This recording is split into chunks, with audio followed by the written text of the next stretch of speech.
A igreja que tem trabalhado sobre um tema que eu talvez não tenha tanta condição de trabalhar em cima dele. Juntos fazemos diferença. E talvez o tema não seja assim tão importante, mas a prática disso é importante. Os irmãos podem ter certeza. Se nós estivermos juntos, se a igreja do Senhor estiver unida, muita coisa realmente pode acontecer, independente do tamanho da igreja.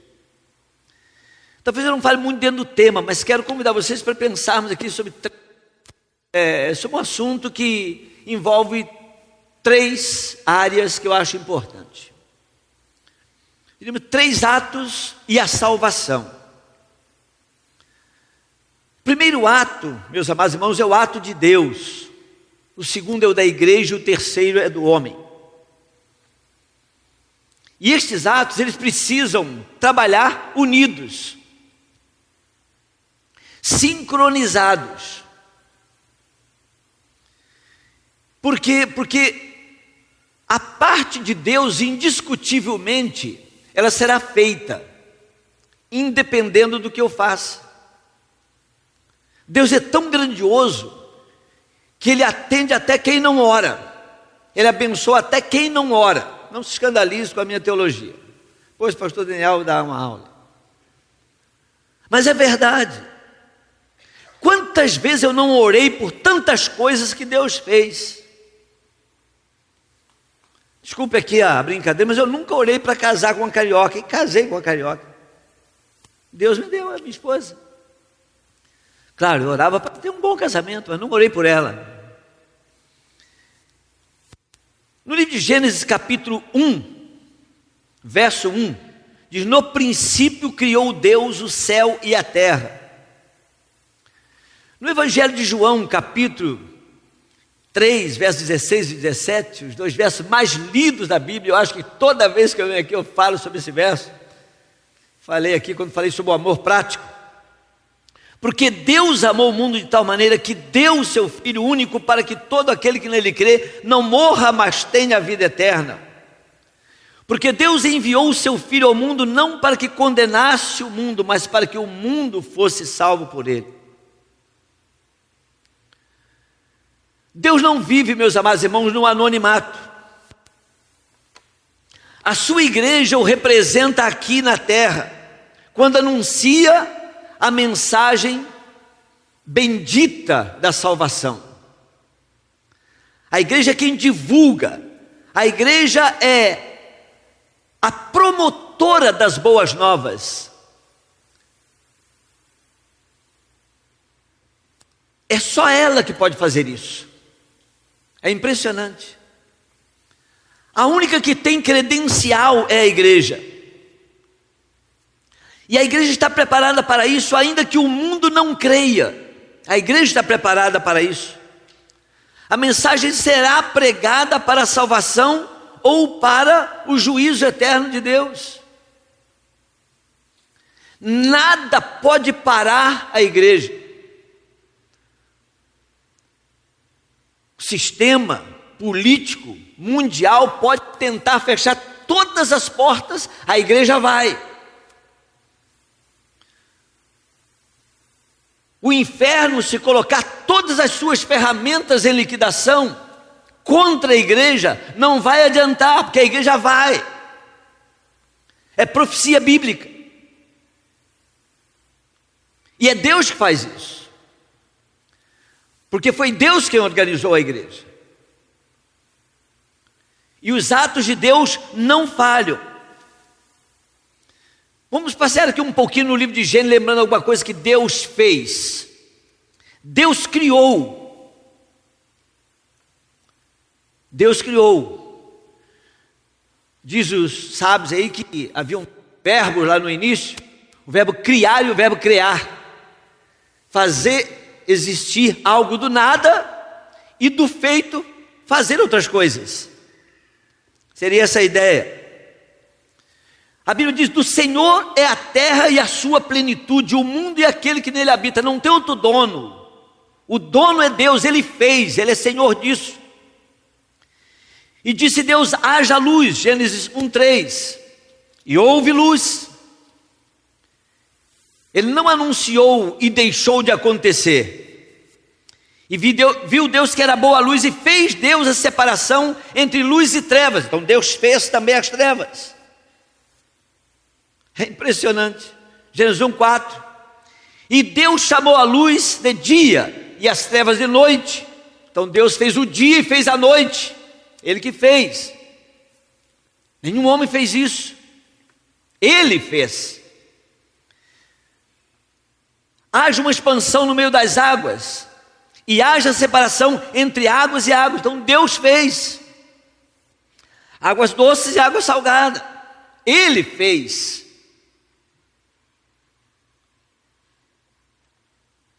Chamou Deus a porção seca de terra e o ajuntamento águas, e chamou mares. E viu Deus que isso também era bom. E disse Deus: produz a terra erva verde, erva que dê semente, árvore frutífera que dê frutos. Então Deus fez tudo que é verde que você tem aí de vida, toda a vegetação e toda a árvore frutífera, de onde veio o nosso alimento. Deus fez. Ele não mandou fazer, Ele fez. Então tem coisa que Deus só fez, e outras coisas Deus mandou fazer. E disse Deus: produz a terra erva verde, erva que dê semente, árvore frutífera que dê fruto. Gênesis 1:11. Deus fez os grandes luminares, para o luminar maior para governar o dia e o menor para governar a noite, e fez as estrelas. Deus fez isso. Ele não pediu a nossa cooperação. Disse Deus: produzam as águas abundantes répteis e alma vivente, e voem também as aves sobre a face da expansão dos céus. Gênesis 1:20. Deus fez isso. E fez Deus as feras da terra, conforme a sua espécie, o gado conforme a sua espécie, e todo réptil da terra conforme a sua espécie. E viu Deus que era bom. Então Deus fez todos os animais, uma grande parte dele para a nossa própria alimentação. Deus fez, não nos pediu ajuda, não nos pediu cooperação para isso. Ele fez, porque Ele é Deus. Criou Deus o homem à sua imagem, a imagem de Deus o criou. Macho e fêmea os criou. Deus fez isso. Deus fez isso. Em Gênesis 3, de 1-14, o pecado entra na vida do homem. E em Gênesis 3,15, Deus dá o primeiro sinal do resgate desse homem caído. Deus fez isso. Também não pediu a nossa ajuda. Ele fez.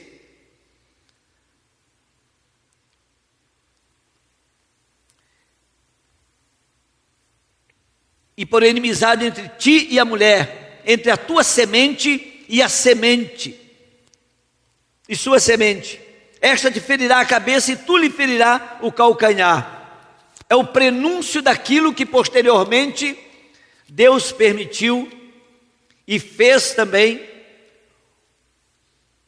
um dos seus atos, em nome do qual estamos reunidos aqui nesta manhã. Em Gênesis 3, 16-24, Deus mostra a consequência do pecado. E uma delas foi a expulsão do homem do jardim do Éden.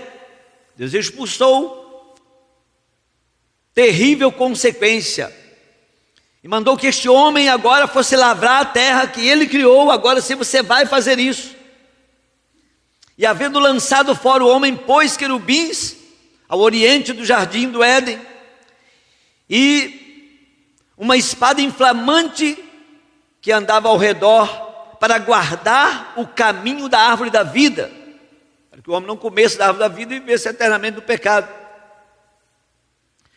Deus viu e condenou o pecado, Gênesis 3, de 8-14, mas não abandonou o homem. Em nenhum momento da história você vai perceber Deus abandonando o ser humano.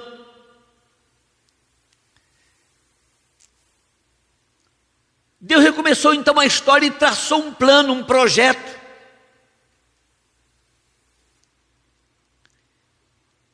Deus amou o mundo e cumpriu a sua promessa, João 3,16. Então todos os atos de Deus são perfeitos. Não falharam até hoje. Nenhuma profecia de Deus falhou até hoje. Ouvi há tempos um cientista cristão fazendo uma análise, dando uma palestra, e ele diz o seguinte: que se o universo fosse cheio até faltar talvez 1 centímetro para tocar no azul, que imaginamos que é o fim, mas não é o fim, mas vamos supor que fosse, e isso fosse cheio de caroço de arroz descascado, e lá no final se colocasse um caroço de feijão preto, se houvesse possibilidade de uma das profecias de Deus falhar, seria assim. Mas mesmo isso não será possível, porque tudo que Deus fez é perfeito e bom. E o que Ele fez independeu de qualquer um de nós, porque Ele fez. Então os atos de Deus são perfeitos. Mas no que diz respeito à salvação do homem, Deus deixou neste mundo a responsabilidade com a igreja. Desde o Antigo Testamento, desde a igreja lá do Antigo Testamento, que Deus preparou um povo. Vejam os irmãos conhecem os estudiosos da Bíblia, e sabe qual foi o esforço de Deus para manter vivo um povo chamado povo de Deus, povo de Israel.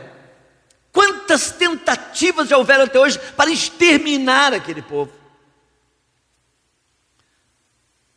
Quando não conseguiram e que veio então Jesus, tentaram eliminar Jesus de forma prematura durante toda a história, todo o tempo em que ele esteve aqui.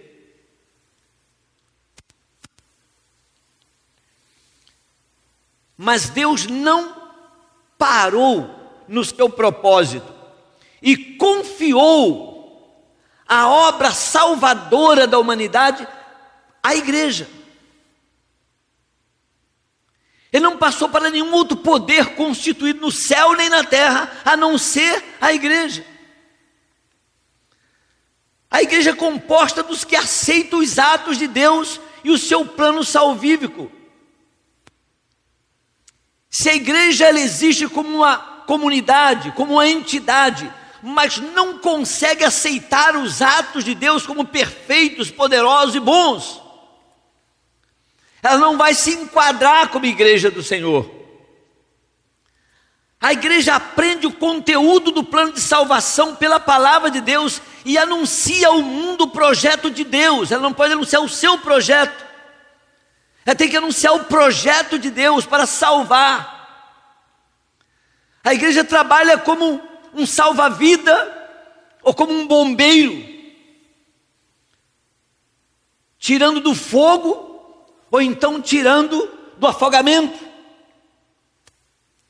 Ela tira o homem da água e tira a água do homem. Tira o homem do pecado, tira o pecado do homem com o doutrinamento, com o ensinamento da palavra. Só a igreja pode fazer isso.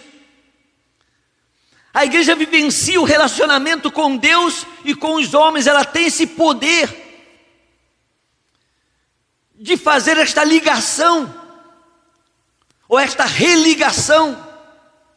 Ao mesmo tempo que ela fala com o Senhor da igreja, ela fala com aqueles que estão ainda desmembrados desse corpo vivo de Cristo. A linguagem não pode ser complicada. Desculpe aqui fazer um parêntese. Por função do nosso trabalho, a gente visita muitas igrejas. E meus irmãos, em alguns casos eu tenho me sentido assim bem decepcionado. Eu não consigo entender o que ou onde algumas igrejas e alguns líderes e alguns pregadores estão querendo chegar. Eu sei que eu não sou tão inteligente, mas eu gostaria de entrar numa igreja cristã e ouvir alguma coisa sobre Cristo, sobre o Filho de Deus, sobre a salvação, sobre o céu, sobre a realidade do inferno, porque às vezes parece que as pessoas não estão acreditando mais nisso. É tudo para hoje, é tudo para agora. E não dá para entender. Quando você precisa se esforçar para entender onde aquela pessoa está querendo chegar com o que está dizendo.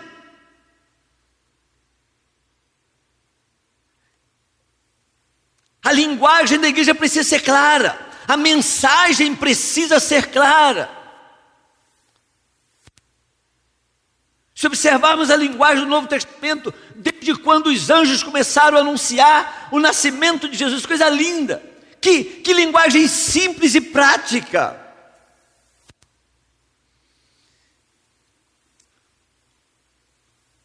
A igreja não pode perder esse relacionamento horizontal com o mundo criado visível. Às vezes nos tornamos tão igrejeiros que não temos mais linguagem para conversar com uma população que está distante, está numa outra realidade. Às vezes por medo que temos, ou por falta de exercício realmente da vida cristã, fora das quatro paredes da igreja.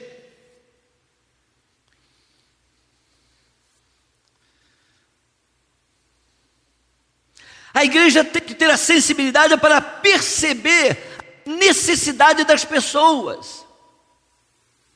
Às vezes agimos na retaguarda, esperamos que alguém nos procure para ser ajudado. Um dos desafios que temos dado aos missionários do Ministério Pão Vivo tem sido esse: olha, não deixe que as pessoas batam nas congregações para pedir ajuda. Você vai à frente, você vai de casa em casa, de rua em rua, tenta perceber a realidade do sofrimento das pessoas, cadastre e depois então peça a Deus recursos para você investir naquelas famílias. Senão nós vamos ser como qualquer outra pessoa, que para o carro no sinal espera um pedinte bater. A igreja tem que avançar. O diabo não resiste à igreja quando ela vai. Se ela para, ela está propícia. Quem para marca passo, e quem marca passo anda para trás. Que confirme isso os militares que sabem disso, né? Quando você está marcando passo, você com 5 minutos de marcar passo, você anda meio metro para trás. Então a igreja ela tem que avançar, ela tem que perceber a necessidade das pessoas. E a igreja, ela ajuda e ampara as pessoas. Ela não vai estudar essa possibilidade, ela vai agir. Todos temos possibilidade de fazer alguma coisa para alguém. Nenhum de nós conseguirá fazer tudo para todos. O Ministério Pão Vivo tem um lema: não podemos fazer tudo, mas nunca deixaremos de fazer o que podemos. O que Deus espera de cada um de nós é que cada um faça o que pode fazer, mas que faça. Não espere pelos outros. Mesmo que a sua igreja não tenha um projeto organizado, estruturado, passado em assembleia para fazer um avanço missionário, para fazer um avanço de evangelização, faça você. E conta para o teu pastor. Não há alegria maior num pastor quando um membro chega: pastor, ore por mim que eu estou evangelizando a família. Pastor, ore por mim que eu estou ajudando uma família que tem necessidade. É assim que a igreja anda. Independe de projetos, embora deve tê-los. A igreja tem um relacionamento vertical com o mundo espiritual, visível e invisível. A igreja não pode estar também enxafurdada de certa forma que ela não consegue ver e perceber o sobrenatural. Aliás, toda a ação da igreja, ela é sobrenatural, porque Deus é sobrenatural, a igreja é sobrenatural. Mas essa igreja, ela é cuidada por Deus, ela é amada por Deus, ama as pessoas, ela recebe isso de Deus constantemente, porção dobrada. Foi ótima a pergunta que foi feita aqui no início do culto. Eu já estava ligado ali. Estava colocando aqui o microfone da Madonna, mas eu estava ali ligado. Estava ali ligado. Quantos seria um motivo para agradecer a Deus pelo que Deus fez esse ano? Eu não sei se foi o Beto que fez ou se foi o Samuel. É impressionante. Temos motivos todas as horas para agradecermos a Deus, porque Deus nos ama. A igreja foi perdoada, por isso a igreja perdoa. Você sabe que eu já tive em alguma igreja que ela não consegue perdoar, nem mesmo um membro que pecou e que se afastou e que por algum motivo precisou ser socorrido.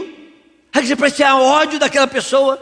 Eu não consigo entender uma igreja que ao mesmo tempo no seu discurso diz que os marginalizados, que os que estão lá no presídio, que os que estão nas ruas, os que estão bêbados, os que estão largados, eles são dignos do perdão. Depois que mais se converte, vem para dentro da igreja. Se ele errar, ficam todos dizendo: olha, viu, não falei, ele ia cair, não ia aguentar.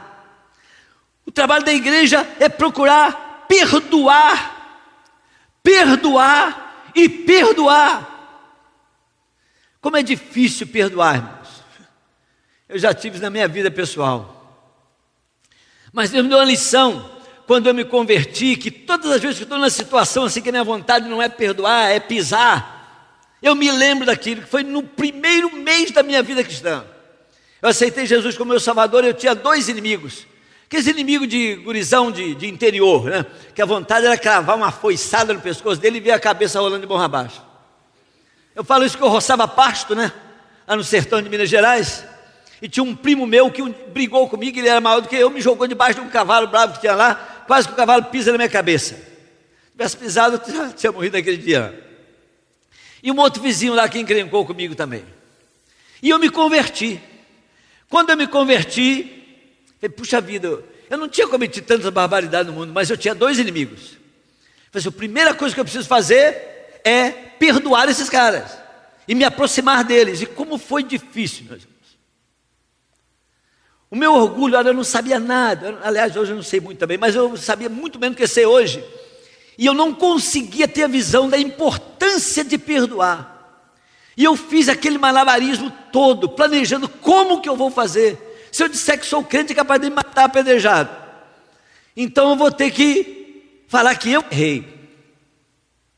E o primeiro foi o meu vizinho. Eu chamei e falei assim: ô meu... Não falei meu, nem me lembro o que eu falei. Chamei o camarada, a atenção dele lá, e eu não tinha nada para oferecer a ele, mas tinha um pé de mexerica, que aqui é bergamota. Falei: cara, vamos pegar umas mexericas lá perto da lavoura do café? Falei: você não falava comigo até ontem, está me chamando para chupar mexerica? Não, mas vamos lá. Quando eu cheguei no pé de mexerica, não tinha uma madura, estava tudo verde, sabe? Verde. Chegava a estar azul de tão verde que estava. Aí, como não tinha jeito, eu saí e falei: bom, na verdade, cara, eu queria te pedir perdão e queria que você fosse meu amigo novamente. E quando a mexerica madurasse, ele veio aqui chupar. Meu primo andava sempre a cavalo, que eu era um tipo de escravo da minha própria família. Meu pai era o único italiano daquela região lá que era pobre, porque o pai dele adoeceu e vendeu a fazenda para os irmãos, e acabamos vivendo na fazenda dos outros lá.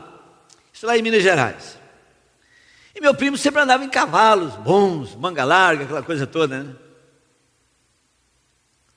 E eu falei: eu tenho que fazer as pazes com ele. E ele era muito maior do que eu, né? Eu fui me aproximando, ele vindo a cavalo, eu a pé. Aí quando eu falei: Neném, o apelido dele era Neném, eu falei: Neném.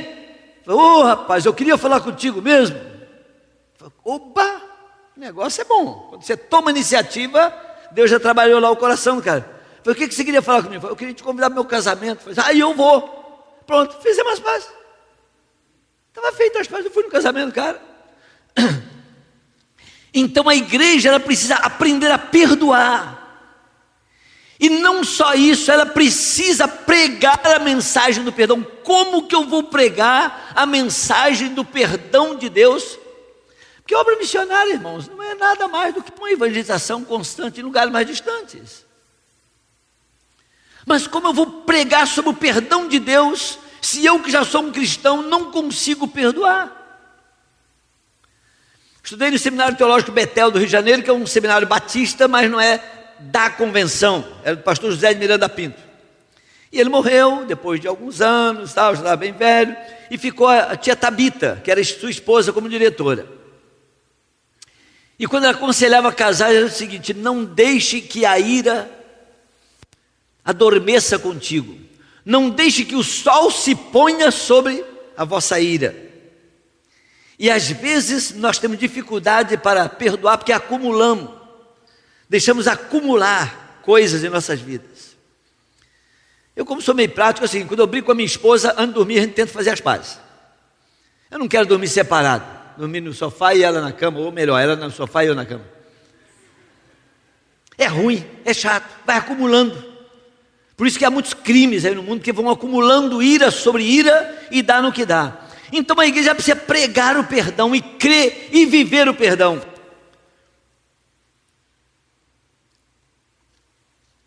A igreja que prega o perdão é uma igreja que entendeu que foi perdoada por Deus.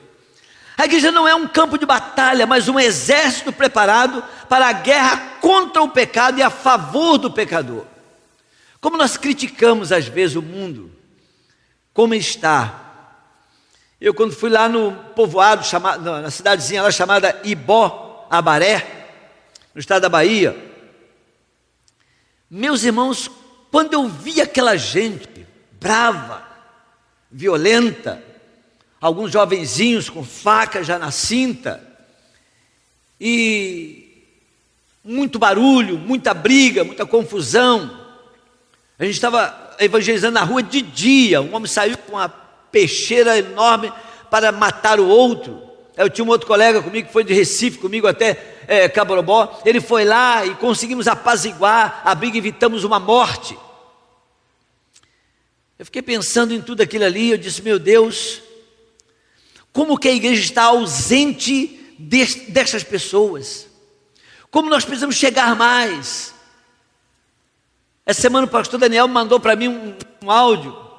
Ele estava com um grupo num lugar chamado Bom Jesus, e eles estão lá: pastor Maggiolo, estamos esperando o senhor aqui para falar de Jesus. Olha só, eu disse: meu Deus, o povo está lá esperando, mais de 25 pessoas reunidas, esperando que eu vá. O missionário já está, mas eles querem também a presença da gente lá, para ouvir sobre Jesus.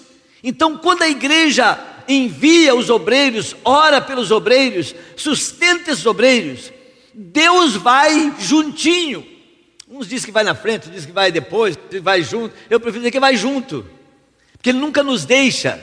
Mateus 28 fala isso: e nunca te deixarei, nem te abandonarei, estou convosco todos os dias, para abençoar e para fiscalizar também o trabalho.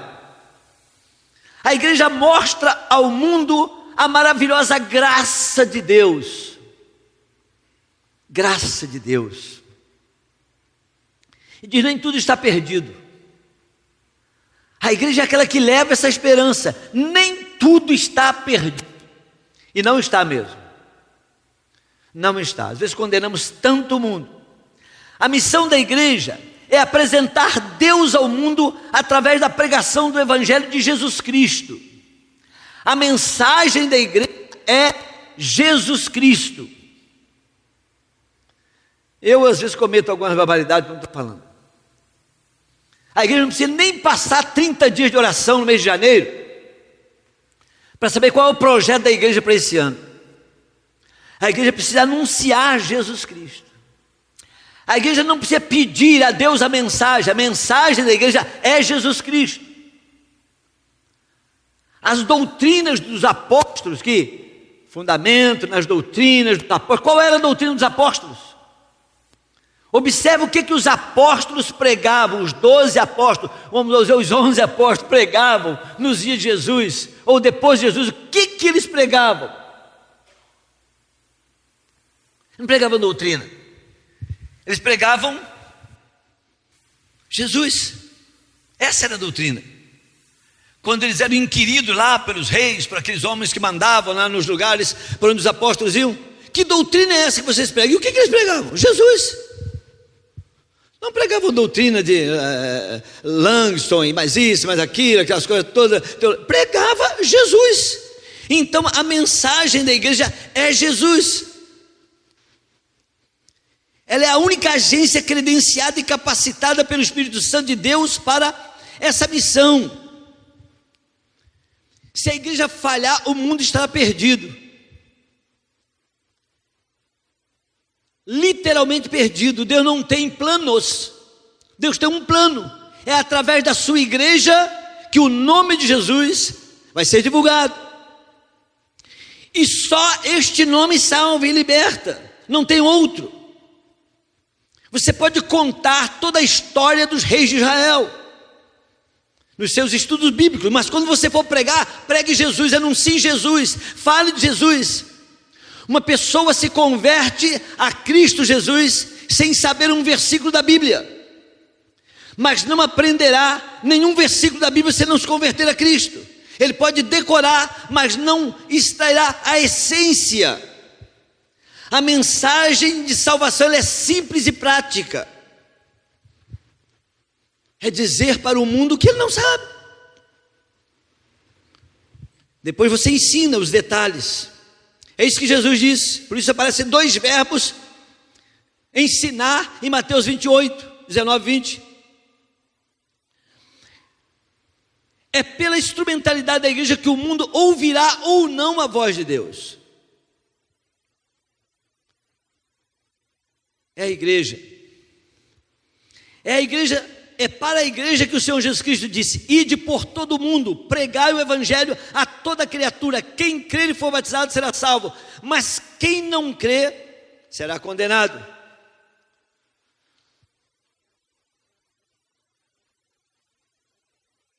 Então a igreja não pode falhar.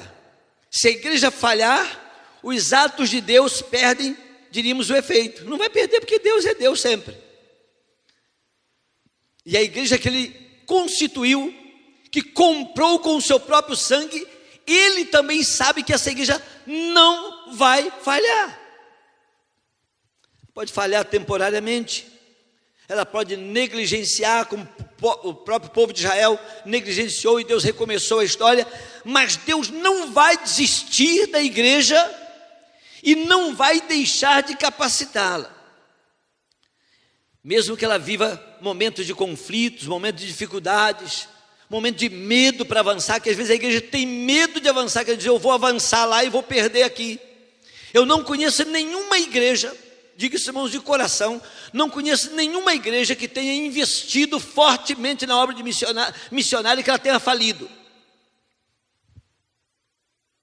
Você pode, vai lá na prefeitura, vai no município, vai nos lugares que precisam ir, vai ver se tem lá alguma igreja entrando no processo de falência. Não tem. Tem empresas, mas igreja não. Ela pode viver apertada. É igual missionário. Eu já acordei alguns dias da minha vida que eu não tinha leite para dar meus filhos. Não tinha nada. Então eu pedi a Deus: Senhor, mantenha dormindo até que alguém apareça aqui com alguma coisa. E é impressionante o que Deus faz. Um dia eu acordei, não tinha dinheiro para pão, não tinha dinheiro para leite. Minha esposa veio assustada: filho, o que vamos fazer? Orar para as crianças continuarem dormindo. E daí a pouco Deus providencia. E Deus providenciou. E não foi uma nem duas vezes, foram tantas outras vezes. Acabou o dinheiro. Minha conta não tem nada mais, eu não tenho crédito, não tenho cheque especial. Como disse aqui no início, alguém falando aqui dando testemunho, não tem férias, não tem 13º, e agora? E agora, José? A quem é que eu sirvo? E de quem a igreja é serva? Não é de Deus? Às vezes lamuriamos muito, choramos muito, porque não temos, temos sim. Até mesmo as pessoas que a gente acha que não tem, tem. Você pode ter certeza que tem.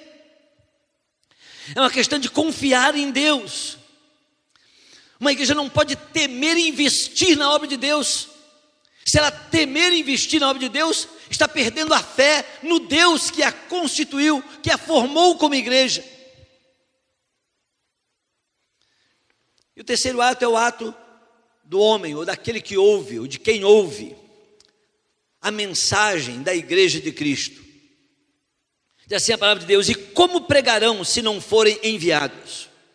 Como está escrito: quão formosos os pés dos que anunciam a paz, dos que anunciam coisas boas, mas nem todos obedecem ao evangelho. Pois Isaías diz: Senhor, quem creu na nossa pregação? De sorte que a fé é pelo ouvir, e o ouvir pela palavra de Deus. Romanos 10, 15 a 17. Não é o Antigo Testamento, estou lendo não, estou lendo o Novo Testamento. É impressionante. A fé vem pelo ouvir, de sorte que a fé é pelo ouvir e ouvir pela palavra de Deus. E quem divulga esta palavra de Deus, a mensagem do Evangelho, é a igreja. A salvação é um dom de Deus. Aprendi na igreja que dom é presente, é dádiva. E presente precisa ser entregue. Alguém precisa entregar esse presente. A igreja é exatamente aquela que entrega o presente ao mundo que ainda não o recebeu. Porque pela graça sois salvos por meio da fé, isto não vem de vós, é dom de Deus. Aqueles que ouvem precisam também crer. Se há alguém aqui na igreja que ainda não é crente, tem ido em igreja constantemente, às vezes pedir oração, porque tem problema de família, problema financeiro, problemas sentimentais, enfim, e não entregou a vida a Cristo, mesmo Deus te abençoando na sua vida secular, você não vai ser salvo. Você precisa crer. Cristo morreu e ressuscitou pelo pecado de todo mundo, mas isto não significa que todo mundo está salvo. A fé ela é racional, você precisa decidir por Deus, querer Deus. Assim como Deus já está decidido te amar e fez de tudo para te salvar e te ofereceu o presente, você precisa agora crer nele. E a igreja também precisa crer no poder de Deus. É preciso ouvir e crer, não mais para a salvação, mas para confiar que Deus a capacita para avançar, para crescer, para aumentar o número de pessoas salvas. É impressionante, irmãos. Eu faço algumas contas assim um pouco marotas, eu não sou bom de nada, nem em português nem em matemática, eu não sou, mas nunca fiquei com um troco errado a menos. Por exemplo, uma experiência aqui mesmo de Porto Alegre, eu comecei o projeto no Jardim Planalto, alguns anos atrás. Era eu e minha esposa só. Com 3 anos e meio dentro de uma quadra, tinha uma igreja sendo organizada, com mais de 70 membros batizados. É impressionante. Tinha lá uma meia dúzia, uns 5, aliás nem 5, eram uns 3, que chegaram de outras igrejas, mas o restante era tudo ali gente que foi batizada. Depois a igreja vai crescendo, as pessoas se envolvem, começa um marasmo tão grande, é um vigiando o outro, é um liderando sobre o outro, é um ensinando, achando que sabe mais, e ninguém mais consegue multiplicar.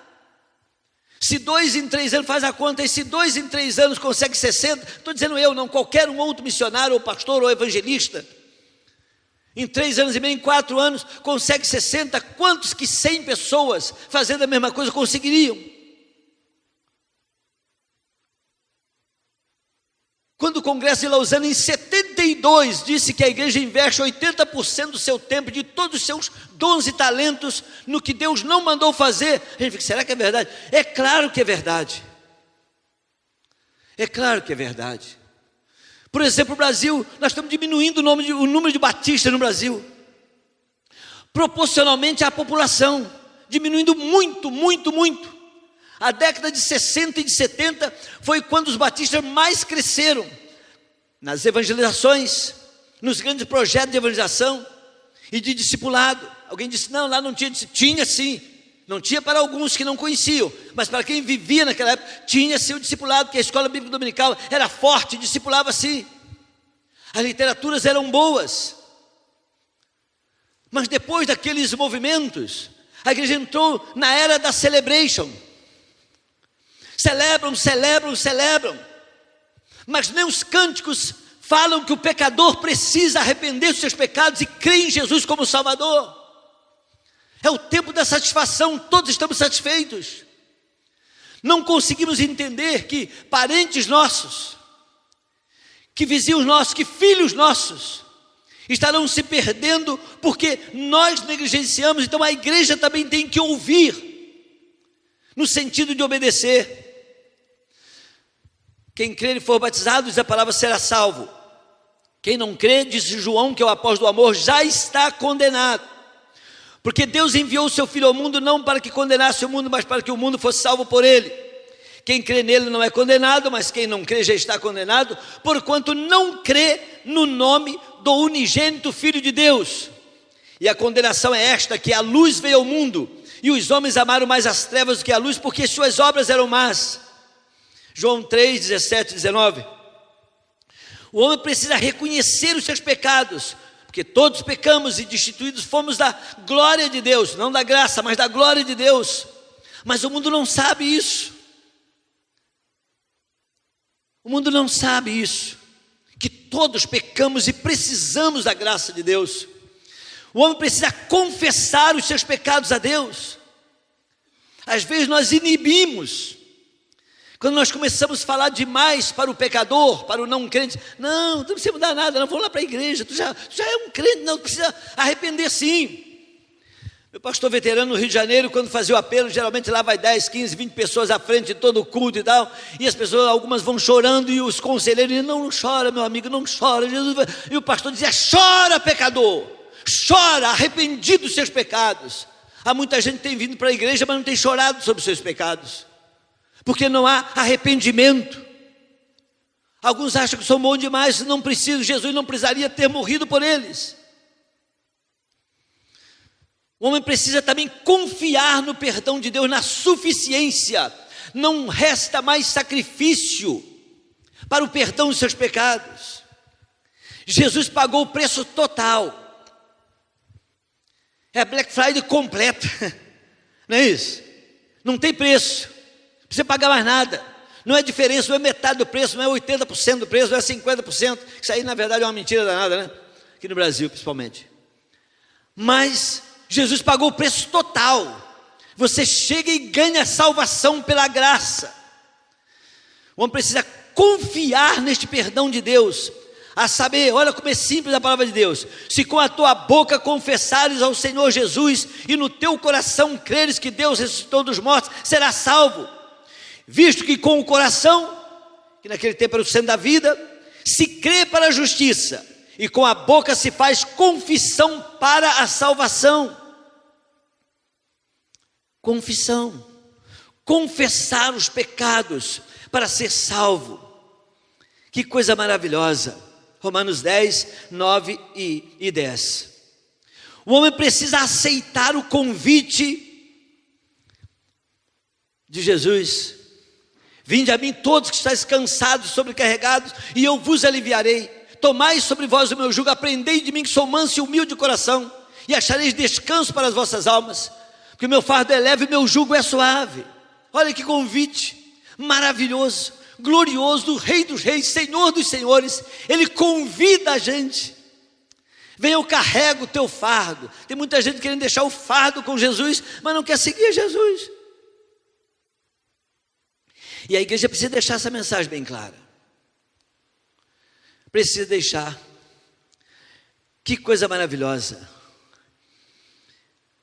Também a igreja precisa, aquele que ouve precisa convidar Jesus para fazer parte da sua vida. Deixar Jesus entrar. Em Apocalipse 3:20, onde Jesus está à porta de uma igreja, ele bate. Eis que eu estou à porta e bato. Se alguém ouvir a minha voz e abrir a porta, entrarei na sua casa, cearei com ele e ele comigo. A delicadeza do Rei dos Reis, do Senhor dos Senhores. Ele poderia, ele tem o direito, se ele quiser entrar na minha casa, arrombar a porta e entrar, ele pode, mas ele não faz isso. Eis que eu estou à porta e bato. Uma coisa interessante, né, que você lê Mateus 16, verso 18, por ali assim, você vai ver Jesus encontrando com Pedro e instituindo ali a igreja. Alguns acham que era ali que começou a igreja, né? Sobre esta palavra, tu edificarei a minha igreja, e os poderes do inferno não prevalecerão contra ela. E depois você vê esse mesmo Jesus em uma das igrejas da Ásia.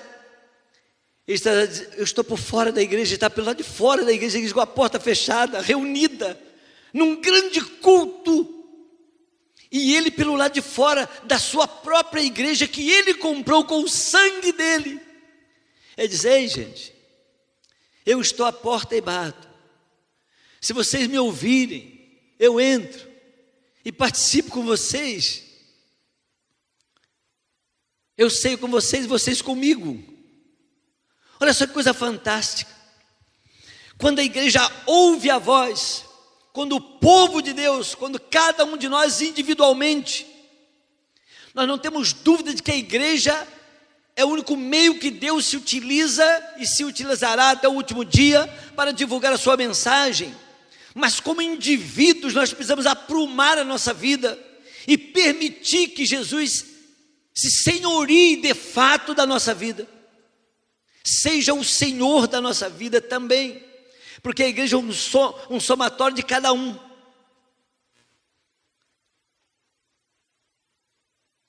Eu e você, mais o irmão, mais a irmã, nós que formamos a igreja.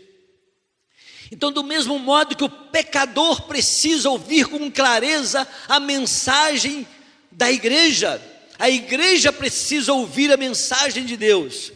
Estou falando agora de igreja como cada indivíduo, cada membro deste corpo vivo, ouvir a mensagem de Deus e colocá-la em prática. Não precisa florear muito. Ouvir e transmitir. Não deixar que o tempo nos leve. E o tempo passa, meus irmãos. E passa rápido. Eu só tenho mais 3 anos de vida, biblicamente falando. Estou com 67 anos. Te cuida aí, Jorge, porque a coisa não está fácil. A gente pode correr ali na beira do Guaíba, pode pintar o cabelo. Você pintou o teu de branco, né? Mas não adianta. A morte vem. Vai acabar. O nosso tempo é esse. Ou eu faço agora ou desisto agora. Não vou ter uma segunda chance. Eu não vou ter, você também não vai ter. O nosso tempo é esse. Essa geração depende de nós. Quanto a outra geração, Deus sabe o que faz. Então eu quero desafiá-los nesta manhã. Jesus diz: eis que eu estou à porta e bato. Se você ouvir a minha voz e abrir a porta, entrarei em sua casa, contigo serei e tu comigo. Hoje, se ouvirdes a voz, não endureçais os vossos corações. Hebreus 3,15 e Apocalipse 3,20. Então pense bem, Deus, os atos de Deus, que são infalíveis em todas as áreas, a ação da igreja, o ato da igreja, que não pode parar, a mensagem da igreja, ela é dioturna. A palavra de Deus através da igreja tem que correr velozmente, não pode parar. Há muita gente que acha que está fazendo serviço de Deus, mas eu gostaria que você fizesse uma análise. Eu já estou encerrando. Você pode fazer muita coisa aqui na igreja, pode ser um excelente administrador. Eu tenho aqui um amigo aqui na igreja que é administrador, um cara muito legal. Eu não sabia que ele era pianista também. Um dia cheguei aqui e estava tocando, o Rony. Vocês conhecem o Rony aqui? Quem conhece o Rony aí, faz um sinalzinho só para ver. Olha, claro. Todo mundo precisa de uma ajudazinha do administrador, não é isso? Você pode ter gente que toca muito bem, que deu o Beto. Fui pregar numa igreja em São Paulo, estava lá o Beto tocando lá. Falei: o que eu vou falar aqui? Esse cara já sabe tudo que eu vou falar, eu vou ficar quieto aqui. Eles ficaram orando para mim, eu acabei até pregando razoavelmente bem, né? Na igreja de Perdiz, primeira igreja de Perdiz.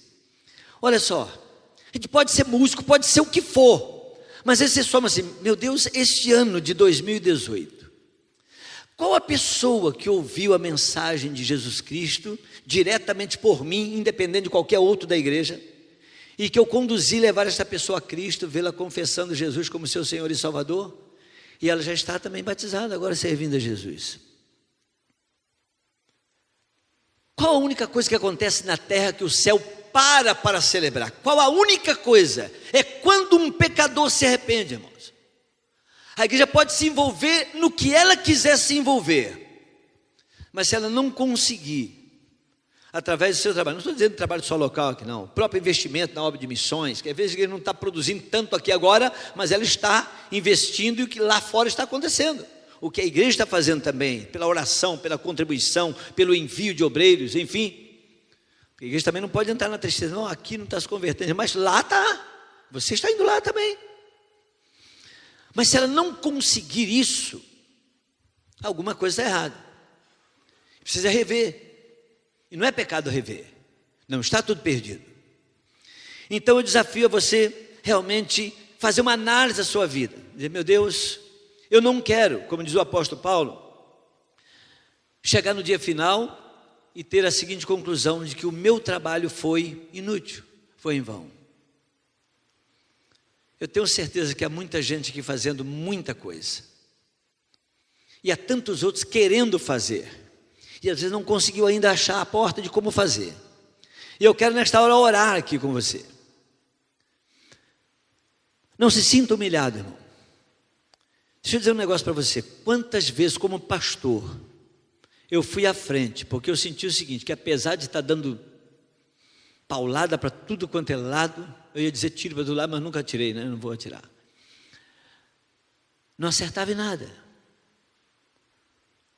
Eu estava fazendo muita coisa, mas não estava focado de que são vidas que precisam ouvir a voz de Deus. Às vezes você vai falar e a pessoa não vai se converter, mas se você falou avidamente, apresentou o projeto de Deus, a pessoa rejeitou, a culpa não é sua mais, a Bíblia fala isso. Ainda bem que a Bíblia fala isso. Eu passei 5 anos perto de uma pessoa no Rio de Janeiro e não falei de Jesus. Eu não conseguia dormir tranquilo. Era um mendigo, morava debaixo de uma ponte do Rio Iguaçu. E eu passava ali de bicicleta para a minha empresa, eu ia para o trabalho. E um dia eu resolvi parar, eu saí mais cedo, falei, vou parar e vou falar com aquele homem. E parei, chamei, ele não quis subir, eu desci a ponte e comecei a falar com aquele homem. Eu nunca ouvi tanta blasfêmia, tanta palavra dura contra Deus, contra Jesus, contra tudo que era sagrado, como ouvi daquele homem. E ele não era louco. E eu fui para casa arrasado. Mas à noite Deus me tranquilizou e disse, não, você fez a sua parte. Não há coisa melhor do que você saber que você fez a sua parte. E se você gostaria de fazer a sua parte, às vezes não tem conseguido, talvez mais uma oração, a mão dada com outro irmão para te ajudar, uma orientação do próprio pastor da igreja para te orientar, olha, faça assim, assim, ele vai te ajudar. Eu gostaria de convidar aqui à frente, qualquer pessoa que na manhã esteja querendo fazer alguma coisa no reino de Deus, talvez está assim meio perdido. Talvez você que não tenha investido também na obra de missões, a igreja faz a campanha aqui, você nunca consegue. Não sabe por quê ainda, eu não sei por quê. Parece que na época eu fico sem dinheiro, fico sem nada, não consigo contribuir. Eu também quero orar por você. Você quer ser um missionário, você quer ser, não sabe como nem aonde, mas você quer ser. Quem sabe podemos levantar alguém aqui que vai para o Vietnã no ano que vem, pelo Ministério Pão Vivo, ou pela Junta de Missões, ou diretamente pela igreja, não importa. Quem quer vir aqui à frente agora, entregando a sua vida a Deus, dizendo, Senhor, eu estou aqui, disponível para o Senhor. Usa-me como o Senhor quiser, onde o Senhor quiser, para fazer o que o Senhor me mandar fazer.